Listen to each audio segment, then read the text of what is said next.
जयराम जी की शुरुआत करते हैं। इंपॉर्टेंट ऑब्जेक्टिव जो हिंदी की सीरीज थी उसका पार्ट नंबर 7। अभी तक अपन लोग पार्ट 6 पढ़ करके आए हैं और पार्ट 6 में जो ऑब्जेक्टिव क्वेश्चन थे वो 100 तक हमने कवर कर लिए थे। इस वाले पार्ट में हम पढ़ेंगे 101 से, ठीक है, यानी 101 से। तो देखें क्वेश्चन क्या कह रहा है। क्वेश्चन नंबर पहला है यहाँ पर, यानी 101 नंबर का है। खूब लड़ी मर्दानी वह तो झांसी वाली रानी थी, पंक्ति में रस है। तो जब इसके नेक्स्ट वाला जो पिछला पार्ट था, यानी कि पार्ट नंबर 6, उसमें हमने आपसे बात कही थी ये वाली शायद कि इसमें कौन सा रस हो सकता है, ठीक है, यानी ओज गुण। वहां पर मैंने गुण की बात कर दी थी खूब लड़ी मर्दानी, क्योंकि उस वाले जो पार्ट था उसमें जो लास्ट में यहाँ पर ऑब्जेक्टिव चल रहे थे वो गुण से संबंधित थे। जहां पर ये था कि राजा शिवराज के नगारन की धाक सुन के ते बाद साहन की छाती दरकती है, पंक्ति में कौन सा गुण था, ये पूछा गया था, ठीक है। और यहाँ पर उसी के बाद जस्ट मैंने बात बोल दी थी कि खूब लड़ी मर्दानी वह तो झांसी वाली रानी थी, ये भी बोला गया था, है। उसमें भी क्या था, ओज गुण। तो आपको बता दूं जितने भी ओज गुण होते हैं वो सभी क्या होते हैं, वीर रस होते हैं, ठीक है। तो ये वाला भी यहाँ पर क्या हो जाएगा, खूब लड़ी मर्दानी वो तो झांसी वाली रानी थी, इसमें कौन सा रस हो जाएगा, वीर रस। तो कहाँ है वीर रस, ये ऑप्शन नंबर सा जो है इसका राइट आंसर हो जाएगा।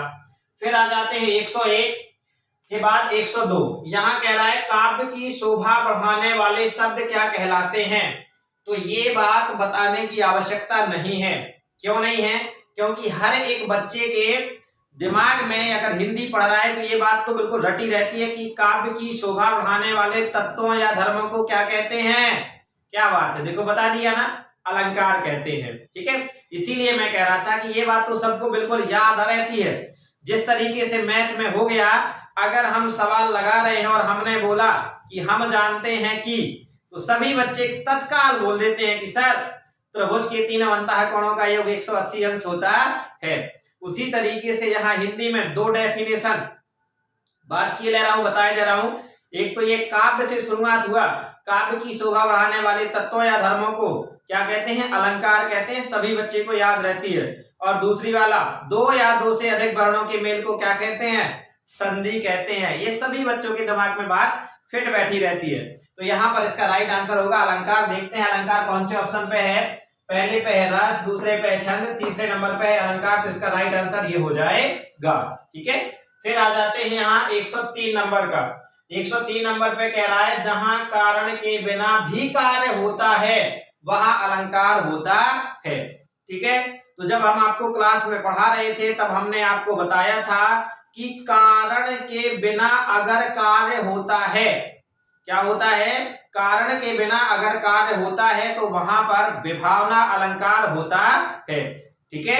इसमें हमने एग्जाम्पल आपको बहुत अच्छा दिया था कि बिनु पद चले सुने बिनु काना, कर बिनु कर्म करे विधि नाना, आनंद रहित सकल रस भोगी, बिनु वाणी बक्ता बड़ जोगी। ये दिया था आपको क्या उदाहरण, यानी कि बिनु पद चले सुने बिनु काना, बिनु अर्थात बिना, पद यानी पैर, चले बिना पैर के चल रहा है, अब मतलब कार्य नहीं, और फिर क्या हो रहा है, कार्य हो रहा है। सुने बिनु काना, बिना कार्य के, बिना कान के क्या कर रहा है, सुन रहा है। इस तरीके से ये था। तो आपको याद कर लेना है कि जो अलंकार होता है कौन सा, कारण के बिना कार्य हो वहां पर होता है विभावना अलंकार। तो यहां पर होगा कहीं विभावना, पहले ही नंबर पर है विभावना, इसका आंसर हो जाएगा। फिर आते हैं 104। ये है कवित्व के प्रत्येक चरण में वर्ण होते हैं। तो जब आपको पढ़ाया जा रहा था कवित्व, वार्णिक छंद में क्लास 12 के लिए केवल 3 ही छंद इंपॉर्टेंट है, कवित्व, घनाक्षरी, मत्तगयन, ठीक है। कौन कौन से, कवित्व, घनाक्षरी, मत्तगयन, ठीक है। अगर किसी ने कोई बच्चा जो यहाँ पढ़ नहीं रहा है और वो वीडियो देखना चाहता है तो 5 तारीख के बाद तक, जैसे ही ये वाली अपनी ये सीरीज कंप्लीट होगी ऑब्जेक्टिव वाली, तब जाकर के उसके बाद नेक्स्ट जो सीरीज अपन मतलब स्टार्ट करेंगे वो इंपॉर्टेंट क्वेश्चन की करेंगे, ठीक है। उसमें आपको क्वेश्चन और उसके आंसर बताए जाएंगे। तो यहाँ देखें, यहाँ पर क्या है, तो मैं आपको डायरेक्टली बता देता हूं कि कवित्त छंद जो होता है उसके प्रत्येक चरण में 31 वर्ण होते हैं। ठीक है, कितने वर्ण होते हैं? 31 वर्ण होते हैं और 16-15 पर क्या होती है? यति होती है। इस तरीके से क्या है हमारी कवित्त छंद की परिभाषा है। चलिए तो यहाँ राइट आंसर लगा लेंगे 31 आ नंबर पे हमें दिया गया है। फिर आ जाते हैं 105। 105 में ये है दुर्मिल सवैया में वर्णों की संख्या होती है। क्या होती है? दुर्मिल सवैया में वर्णों की संख्या होती है। तो यहाँ पर देखो पहला ऑप्शन है 26, दूसरा है 28, तीसरा है 32 और चौथा है 24। अब यहां से आपके दिमाग में एक बात आ गई होगी कि सर अभी तो कह रहे थे कि 3 इंपॉर्टेंट है वार्णिक छंदों में, कौन कौन से? कवित्त, घनाक्षरी और मत्तगयन। ये सवैया कहां से आ गया? उस सवैया के अंदर ही है वो मत्तगयन। ठीक है, तो सवैया छंद के अंदर जो है क्या है? मत्तगयन। और सवैया छंद में कितनी मात्राएं होती हैं? तो इसका कितनी मात्राएं नहीं, कितने वर्ण होते हैं? तो इसका राइट आंसर हो जाएगा 24 वर्ण होते हैं। क्या होते हैं? 24। कहां पर है? द नंबर का इसका आंसर सही हो जाएगा। फिर आ जाते हैं अपन 106 नंबर का। 106 नंबर पे जो क्वेश्चन है यहां से, और आपको ये जो क्वेश्चन दिखाई दे रहे हैं, अब थोड़ा सा क्वेश्चन का लेवल हमारा क्या हो रहा है? बढ़ रहा है, डिफिकल्ट होते जा रहे हैं हमारे क्वेश्चन, क्योंकि यहां से अब आपको टोटल ग्रामीण जो व्याकरण वाले क्वेश्चन हैं वो आपको क्या हो रहे हैं? मिल रहे हैं। अभी ये था अपना काव्य बोध के कुछ क्वेश्चन थे, भाषा बोध के जो इंपॉर्टेंट क्वेश्चन थे। अब अपन साहित्य के बारे में आ गए, और जैसे जैसे साहित्य पढ़ेंगे, साहित्य जब पढ़ते हैं तब भी उसके ऑब्जेक्टिव कठिन लगते हैं, और अब तो अभी आप लोगों ने क्या है? साहित्य पढ़ा नहीं है तो कठिन लगेंगे ही। ठीक है, तो देखें यहाँ पर ये साहित्य वाले हैं, और साहित्य के जैसे ही हमारे ऑब्जेक्टिव कंप्लीट हो जाएंगे तो इसके बाद हमारे 2 टॉपिक ही बचे हैं ऑब्जेक्टिव के, और वो है हमारे लेखक परिचय और कवि परिचय वाले। वो अपन इसी को क्या करेंगे? कवर करेंगे। परेशान होना नहीं है। इसके बाद में आप लोगों को, ये तो केवल अभी ऑब्जेक्टिव है, खाली स्थान जो आएंगे और एक शब्दोत्तर सभी के लेकर के इस सीरीज को कंप्लीट करूंगा। तो यहाँ आधुनिक युग में हिंदी कविता का प्रारंभ माना जाता है। तो यहाँ देखो आपको जो ऑप्शन दिखाई दे रहे हैं वो एक जैसे दिखाई दे रहे हैं। ऑप्शन नंबर आ देखिए, ऑप्शन नंबर आ पे लिखा है 1901 ईस्वी से। क्या लिखा है? 1901 ईस्वी से। और ऑप्शन नंबर सा देखिए, उसी के जस्ट नीचे लिखा है, वहां लिखा है 1900 संवत से। देखिए यहाँ 1901 ईस्वी लिखा है और यहाँ संवत 1901 लिखा है। ऑप्शन नंबर बा पे चले जाइए, वहां लिखा है 1900 ईस्वी से, और ऑप्शन नंबर दा पे आ जाइए, वहां लिखा है संवत 1900 से। ठीक है, तो ये देखो इसका राइट आंसर क्या है? संवत 1900 से। ठीक है, कंफ्यूज नहीं होना है, आपको याद रखे रहना कि आधुनिक हिंदी कविता का प्रारंभ, क्या आधुनिक हिंदी कविता का प्रारंभ हुआ है संवत 1900 से, ना कि ईस्वी से। ठीक है, चलिए यहां आ जाते हैं क्वेश्चन नंबर 107। ये कह रहा है छायावादी युग की कालावधि है। छायावादी युग का प्रारंभ कब हुआ था? तो इसमें आप लोगों ने जब साहित्य में पढ़ेंगे, पूरा का पूरा साहित्य में आपको क्या कराऊंगा? कवर करा दूंगा। कुछ छोटी छोटी सी वीडियो डली है साहित्य वाली, 4-5 वीडियो उसमें साहित्य का परिचय दिया गया है। अगर आप लोग देखना चाहें तो देख सकते हैं। ठीक है, और अगर पहचान ना आ रही हो कि कौन सी है तो वहां पर आकर के क्या करना है? आप लोगों को यहाँ आना है और मैं बता दूंगा कि ये ठीक है। चलिए यहाँ देखते हैं। तो यहां जो क्वेश्चन आया, इसमें आया है कि छायावादी युग की कालावधि, मतलब छायावादी युग का समय कब से कब था। तो आपको पता है कि जो शुरुआती युग था हमारा कौन सा? भारतेंदु युग। कौन था? शुरुआती यानी प्रारंभिक काल था भारतेंदु युग। तो भारतेंदु युग की जो समयावधि थी वो थी 1843 से, शायद 1843 से लेकर के 1900 तक थी। उसके बाद 1850 से कहां तक थी? 1900 तक। और भारतेंदु युग के बाद, जैसे ही भारतेंदु युग समाप्त होता है उसके बाद आता है दूसरा युग, द्विवेदी युग। तो द्विवेदी युग का जो समय है वो है 1900 से लेकर के 1920।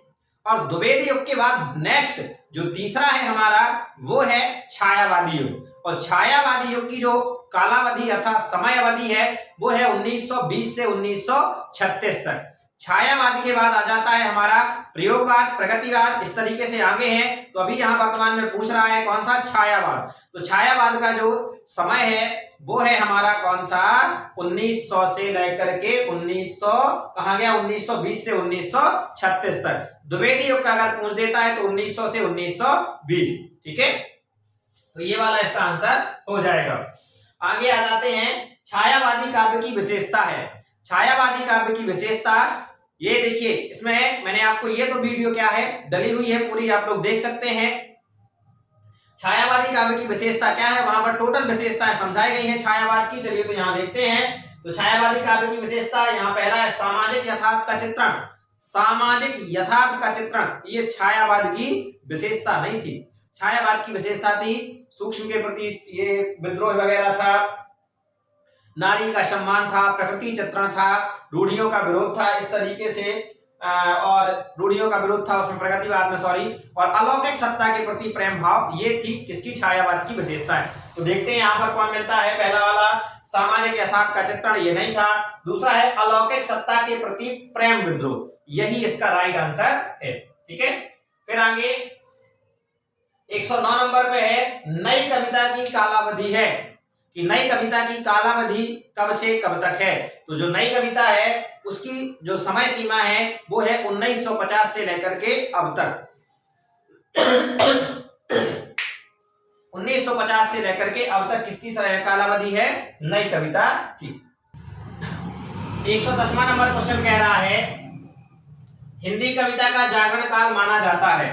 तो हिंदी कविता का जागरण काल क्या माना जाता है, ये सब आप लोगों को पता है। जब अपन साहित्य वाला पढ़ते हैं तो भारतेंदु युग का जो शुरुआत करते हैं, तो भारतेंदु युग के बारे में 2-3 नाम पढ़ते हैं कि इसे हिंदी कविता का प्रवेश द्वार, जागरण काल, ठीक है, कहा जाता है। अगर प्रवेश द्वार भी आ जाए कि प्रवेश द्वार किस काल को कहा जाता है या किस युग को कहा जाता है, तो हम क्या लिखेंगे, भारतेंदु को। और अगर जागरण काल भी आ जाता है तो हम क्या लिखेंगे, भारतेंदु को। ठीक है, और प्रारंभिक काल भी अगर आ जाता है तो हम क्या लिखेंगे, भारतेंदु को। यहाँ क्या कह रहा है, जागरण काल, तो जागरण काल हमारा क्या हो जाएगा, भारतेंदु युग। इसके बाद आ जाते हैं 111 नंबर का क्वेश्चन। 111 नंबर का क्वेश्चन ये कह रहा है, स्थूल के प्रति सूक्ष्म का विद्रोह, ये छायावाद की परिभाषा है। और इसमें आगे पूछ रहा है कि छायावाद की यह परिभाषा किसने दी, स्थूल के प्रति सूक्ष्म का विद्रोह। तो छायावाद की यह जो परिभाषा है ये दी है डॉक्टर नगेंद्र ने। किसने दी है, डॉक्टर नगेंद्र ने। तो ये 7 नंबर पे हमारा लिखा हुआ है डॉक्टर नगेंद्र ने। ठीक है, फिर आ जाता है 112 नंबर का क्वेश्चन। ये कह रहा है, प्रसाद, पंत, निराला, महादेवी वर्मा को किस युग का आधार स्तंभ कहा जाता है। तो एक बार हम पहले भी इस बात को क्या कर चुके हैं, चर्चा कर चुके हैं। प्रसाद का तात्पर्य यहाँ पर क्या है, जयशंकर प्रसाद। पंत का मतलब सुमित्रानंदन पंत, और निराला का मतलब सूर्यकांत त्रिपाठी निराला, और महादेवी वर्मा। ये जो 4 हैं ये छायावाद के आधार स्तंभ कहे जाते हैं। ठीक है, छायावाद की आधार स्तंभ ये कभी बार बार पूछ देता है, और इसको याद करने के मैंने एक ट्रिक भी बताई थी क्लास में, वो यहाँ देख लें जो बच्चे क्लास में नहीं आते हैं। तो देखें, छायावाद के जो आधार स्तंभ हैं उनको याद करने की ट्रिक देखिए। यहाँ पर क्या है लिखा है, जसु मसु। जा जो लिया ये जा से हो गया जयशंकर प्रसाद, सु से हो गया सुमित्रानंदन पंत, और मां से हो गया महादेवी वर्मा, और सु से हो गया सूर्यकांत त्रिपाठी निराला। ठीक है, ये चारों के चारों नाम हमें इस ट्रिक से क्या होते हैं, याद हो जाते हैं। तो ये चारों के चारों किसके स्तंभ हैं, छायावाद के आधार स्तंभ माने जाते हैं। तो ये छायावाद हमें आ नंबर पर दिया है और ये हमारा राइट आंसर हो जाएगा। फिर आ जाते हैं हम 113 नंबर पे। 113 नंबर पे क्वेश्चन कह रहा है, युग धारा के रचनाकार हैं। क्या कह रहा है, युग धारा के रचनाकार। तो युग धारा के रचनाकार कौन है, तो युग धारा जो लिखा है ये लिखा है नागार्जुन ने। किसने लिखा है, नागार्जुन ने। फिर आ जाता है दूसरा तार सप्तक प्रकाशित हुआ। तो तार सप्तक की बात आए तो इसके बारे में भी हम बहुत पहले चर्चा कर चुके हैं कि तार सप्तक के बारे में, कि तार सप्तक का प्रकाशन किसने किया। ठीक है, तो इसका राइट आंसर था, तार सप्तक का प्रकाशन किया था अग्गे ने। किसने किया था, अग्गे ने। और अग्गे ने अगर तार सप्तक का प्रकाशन किया था तो स्वाभाविक सी बात है कि किसमें हो जाएगा, प्रयोगवाद में। ठीक है, और प्रयोगवाद का जो समय है वो समथिंग 1943 के बाद था। ये हम बहुत पहले क्या कर चुके हैं, चर्चा कर चुके हैं। और एक वीडियो में अपन ने यहां तक कि अग्गे जी का पूरा नाम भी बताया था। अज्ञे जी का पूरा नाम क्या होता है? हीरानंद सच्चिदानंद वात्स्यायन अज्ञे। ये हमने एक बार बताया था, और इसको ये जो हमने बताया है हीरानंद सच्चिदानंद वात्स्यायन अज्ञे, ये जो नाम है वो क्या है? गलत है। जब वीडियो में भी हमने चर्चा की थी तो हमने इसमें इसी तरीके से बताया था। शुरुआत में कहा था हीरानंद सच्चिदानंद वात्स्यायन अज्ञे, और तत्काल बोला था कि ये गलत है, क्योंकि मैं आपको याद कराना चाहता हूं ट्रिक के माध्यम से, क्योंकि जिस इससे वाले नाम में बहुत सारे बच्चे कंफ्यूज हो जाते हैं कि सच्चिदानंद पहले आए कि हीरानंद। तो अगर राइट की बात करें, सही की बात करें, तो सही नाम है सच्चिदानंद हीरानंद वात्स्यायन अज्ञे। अब पहले सर ने हीरानंद क्यों बोला था? क्योंकि मैं आपको याद कराना चाह रहा हूं कि आप कंफ्यूज ना हो।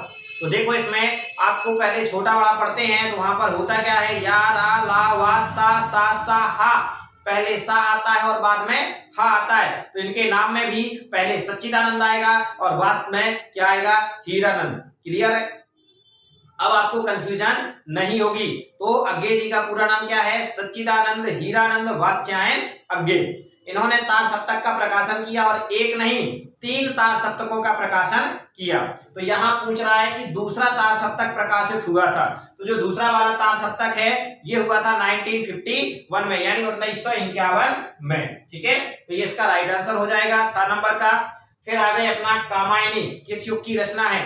कामायनी बहुत इंपॉर्टेंट है, क्योंकि पूछा जाता है कि कामायनी किसके द्वारा लिखा गया महाकाव्य है। तो कामायनी जो है वो लिखा है जयशंकर प्रसाद ने। ठीक है, किसने लिखा है? जयशंकर प्रसाद ने। और जयशंकर प्रसाद किस युग के थे? तो छायावाद के। इसका मतलब क्या हुआ कि कामायनी जो है वो किस युग की रचना हो जाएगी?